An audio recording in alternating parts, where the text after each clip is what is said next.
ጭንቅ በመጣባችሁ ጊዜ ፊት ለፊታችሁ እንኳን ክፉ ነገር ብትመለከቱ እነዚህን መዝሙር አውጥታችሁ በቃላችሁ ተዘምሩታላችሁ።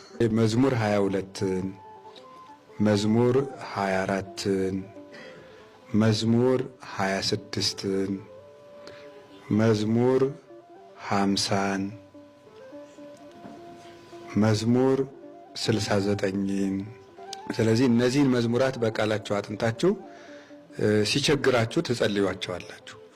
በምን መስፈርት ነው የተመረጡት? መጽሐፈ መነኮሳት በመከራ ጊዜ እንድንጸልያቸው ይሄንን ያዛል። የመከራ ጊዜ መዝሙራት ናቸው።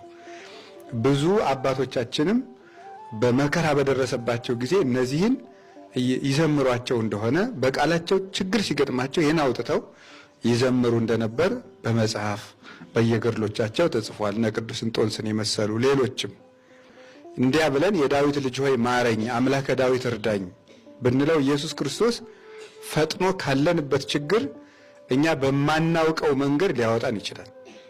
እኛ በማናውቀው መንገድ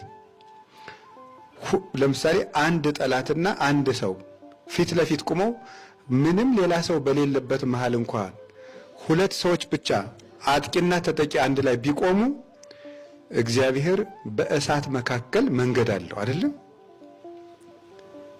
እኔ ካንተ ጋር ነኝ፣ ነበልባለ እሳት ይህ እያወየከ የሚነደው እሳት አያቃጥልህም፣ አፍላጋት ይህ እያሰጥሙከ ባህርና ፈሳሾችም አያሰጥሙህም ይላል የሰራዊት ጌታ እግዚአብሔር ያል ነቢዩ ኢሳይያስ። እግዚአብሔር እኔ ካንተ ጋር ነኝ፣ ያዕቆብ ሆይ አትፍራ፣ በእሳት መካከል ብትሄድ አያቃጥልህም፣ በባህር መካከል ብትሄድ አያሰጥሙህም ብሎ ይናገራል።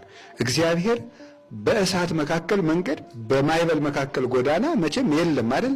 እግዚአብሔር ግን ከተፈጥሮ በላይ በሆነ መንገድ ማሻገር የሚችል አምላክ ነው፣ ሁሉን ቻይ ነው። ስለዚህ በተፈጥሮ ሕግ ብቻ ሃይማኖት አይሰራም።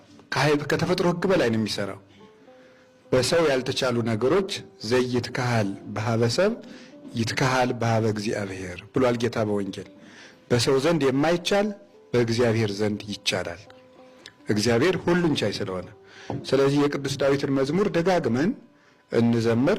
አምላከ ዳዊት ሁላችንንም ይርዳን።